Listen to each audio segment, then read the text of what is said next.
Morning students, welcome to my channel. आज के इस वीडियो में हम करने वाले हैं क्लास 7 का चैप्टर 5 जो कि है आपका लाइंस एंड एंगल्स। ठीक है, तो चलो स्टार्ट करते हैं। बच्चों, इस वीडियो को एंड तक ज़रूर देखना क्योंकि इस वीडियो में मैं इसके जितने भी कॉन्सेप्ट हैं ना वो मैं आपको क्लियर कराने वाली हूँ। और देखो, जब आपके कॉन्सेप्ट क्लियर होते हैं ना तो आप क्वेश्चंस जब सॉल्व करते हो, जब आप एक्सरसाइज का क्वेश्चन बनाओगे तो बहुत ही आसानी से बन जाएगा। लेकिन उसके पहले क्या होता है कि आपको हर एक चीज़ का कॉन्सेप्ट पता होना चाहिए। ठीक है, तो इस वीडियो को एंड तक देखो, इसमें हम इसके बहुत सारे टॉपिक्स को क्लियर करेंगे। ठीक है, और एक बहुत ही इंपॉर्टेंट सा बात कि चैनल को सब्सक्राइब कर लो जल्दी से, ताकि जितने भी वीडियोज़ मैं आपके लिए लेकर आती हूँ उन सारे के नोटिफिकेशन आपको मिल जाए। ठीक है, तो चलो स्टार्ट करते हैं। तो चलो शुरू करते हैं। आज सबसे पहला टॉपिक है आपका एंगल्स। एंगल्स क्या होता है? तो angle is formed when lines और लाइन सेगमेंट मीट। ठीक है, मतलब कि एंगल कब बनता है? जब लाइंस या दो लाइन सेगमेंट्स मिलते हैं। तो दो लाइन सेगमेंट कैसे कैसे मिल सकते हैं? जैसे देखो, लाइन सेगमेंट्स कैसे कैसे मिल सकते हैं। देखो, मान लो कि ये एक लाइन सेगमेंट है, ठीक है, और ये इसका दूसरा लाइन सेगमेंट है। तो देखो, ये वाला जो एरिया होता है ना, इसे हम क्या कहते हैं? ये हमारा एंगल हो गया। ठीक है, और देखो, मान लो कोई लाइन सेगमेंट ऐसे आ रहा है और ये दूसरा लाइन सेगमेंट ऐसे है, तो ये हो गया हमारा एंगल। ठीक है, वैसे ही देखो, कोई ज़रूरी नहीं है कि ये ऐसे ही एक दूसरे पे पड़े। अगर ये लाइन सेगमेंट, जैसे मान लो ये एक लाइन सेगमेंट है, ठीक है, और यहीं से एक यहाँ पे एक दूसरा लाइन सेगमेंट इधर से मिला है, तो ये जो एंगल होगा या ये जो कंप्लीट एंगल होगा वो क्या हो जाएगा हमारा? इसको हम लोग एंगल बोलते हैं। ठीक है, देखो, अब चलो नेक्स्ट टॉपिक देखते हैं। नेक्स्ट है हमारा कॉम्प्लीमेंट्री एंगल। क्या होता है? देखो, कॉम्प्लीमेंट्री एंगल्स क्या होते हैं? When the sum of the measures of two angles is 90 degree.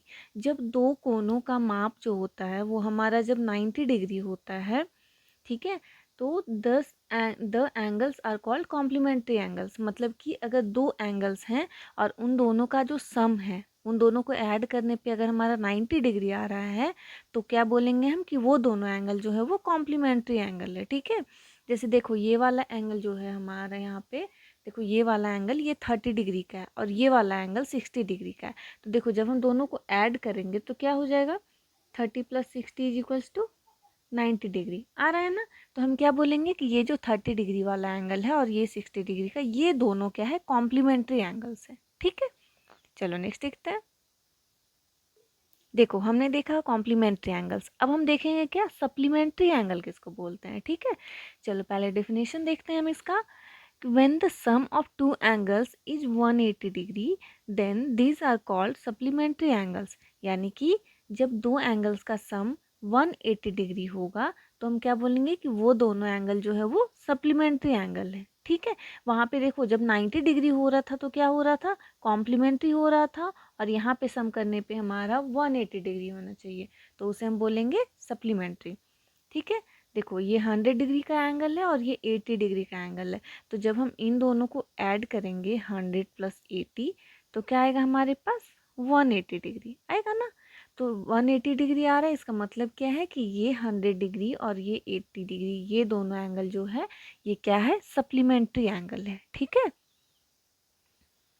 देखो नेक्स्ट है हमारा एडजेसेंट एंगल। एडजेसेंट एंगल कौन से होते हैं? तो adjacent angles have common vertex. इसके पास क्या होता है? वर्टेक्स जो होता है वो क्या होता है? कॉमन होता है, कॉमन आर्म होता है, और क्या होता है? Non common arms are on either side of the common arm. ठीक है, यानी कि सबसे पहले क्या होता है? एक कॉमन वर्टेक्स होता है। ठीक है, देखो यहाँ पे एक कॉमन वर्टेक्स है, यहाँ पे हमारे पास ये वाला जो है, तो ये जो वर्टेक्स है ये कॉमन है ये दोनों के लिए, है ना। दूसरा कॉमन आर्म होता है। देखो, ये एक आर्म है, ये एक आर्म है। देखो, ये जो वर्टेक्स है, यहाँ पे वर्टेक्स होता है, ये जो पॉइंट होता है ना जहाँ पे ये लाइन हमारा एंड हो रहा है, ये होता है वर्टेक्स। ठीक है, और ये कॉमन आर्म, ये जो हो गया, जैसे आप जब सिर्फ एंगल 1 को देखो तो क्या होगा? एंगल 1 ये होगा और एंगल 2 ये होगा, तो ये वाला लाइन जो है ये कॉमन हुआ ना, तो ये कॉमन आर्म बोलते हैं इसको। और non common arms are on either side of the common arm. ठीक है, जो नॉन कॉमन आर्म होता है यानी कि जो ये वाला आर्म और ये वाला आर्म होता है, ये क्या होता है, either side of the common arm. ठीक है, यानी कि कॉमन आर्म का ये दूसरा वाला साइड होता है। ठीक है, यहाँ पे भी सेम देखो, यहाँ पे भी कॉमन आर्म कौन सा है, ये वाला कॉमन आर्म है ना, और ये वाला नॉन कॉमन आर्म है। वैसे यहाँ पे देखो ये वाला कॉमन आर्म है, ठीक है, क्योंकि ये एंगल 1 के लिए भी यूज़ हो रहा है और एंगल 2 के लिए भी यूज़ हो रहा है, तो ये हो गया कॉमन आर्म और ये जो हो गया ये नॉन कॉमन आर्म है। ठीक है, तो ऐसे में क्या बोलते हैं, ऐसे एंगल्स को बोलते हैं एडजेसेंट एंगल्स। जैसे एंगल 1 और 2 ये हमारा एडजेसेंट एंगल हो गया, वैसे यहाँ पे 1 और 2 एडजेसेंट एंगल हो गया, यहाँ पे भी 1 और 2 एडजेसेंट एंगल हो गया, है ना। चलो नेक्स्ट टॉपिक देखते हैं। देखो नेक्स्ट है हमारा लीनियर पेयर। लीनियर पेयर किसको बोलते हैं, ठीक है, देखो a linear pair is a pair of adjacent angles whose non-common sides are opposite rays। ठीक है, यानी कि इसका जो नॉन कॉमन साइड होता है वो ऑपोजिट रेज होता है। कैसे, देखो यहाँ पे हमारे पास एक लाइन था और यहाँ पे हमने इसके ऊपर एक लाइन डाला। ठीक है, तो यहाँ पे एक एंगल इधर बना, एक एंगल इधर बना। ठीक है, हमने क्या किया, इसको एंगल 1 का नाम दे दिया, इसको एंगल 2 का नाम दे दिया। ठीक है, तो देखो यहाँ से जो ये वाला जो निकल रहा है ये तुम्हारा नॉन कॉमन साइड है, ये कॉमन साइड है क्योंकि ये वाला 1 के लिए भी यूज़ हो रहा है और ये 2 के लिए भी यूज़ हो रहा है, तो ये दोनों जो है ये नॉन कॉमन साइड है। ठीक है, तो क्या कहता है कि non common sides are opposite rays. देखो ये एक पॉइंट हुआ हमारा, यहाँ से ये क्या हो रहा है, ये रे निकल रहा है और यहाँ से ये लेफ्ट साइड का रे है, तो ये देखो ये ऑपोजिट रेज होते हैं। ठीक है, ये ऑपोजिट रेज है ना, तो क्या हम बोलेंगे कि 1 और 2 जो एंगल है वो क्या है, लीनियर पेयर है, किस चीज़ का, एडजेसेंट एंगल्स का। ठीक है, चलो नेक्स्ट देखते हैं हम। देखो नेक्स्ट है हमारे पास vertically opposite angles. Vertically opposite angle हम किससे बोलते हैं, तो the angles formed when two line intersect. जब दो लाइंस इंटरसेक्ट करते हैं अपने एक दूसरे को, तो हम क्या बोलते हैं, तो जो एंगल बनता है इंटरसेक्ट करने के बाद उसे हम बोलते हैं वर्टिकली अपोजिट एंगल। जैसे देखो यहाँ पे दो लाइन हमने लिया, एक एल और एक एम, दो लाइन हमने लिया, देखो अच्छे से, दो लाइन लिया, दोनों लाइन क्या कर रहा है, देखो यहाँ पे एक दूसरे को काट रहा है ना, इंटरसेक्ट कर रहा है, तो एंगल कौन कौन सा बना, एक ये वाला, एक ये वाला, एक ये वाला और एक ये वाला, है ना। तो हमारे पास ये टोटल 4 एंगल बना। अब देखो ये वाला एंगल जो है, ये दोनों जो सेम कलर का एंगल जो आपको दिख रहा है, जैसे कि एंगल 1 और 3, एंगल 1 और एंगल 3, तो एंगल 1 और एंगल 3 क्या है, वर्टिकली अपोजिट एंगल बोलते हैं इसको, और 2 और 4 जो है ये वर्टिकली अपोजिट एंगल होगा। ठीक है, चलो नेक्स्ट देखते हैं हम।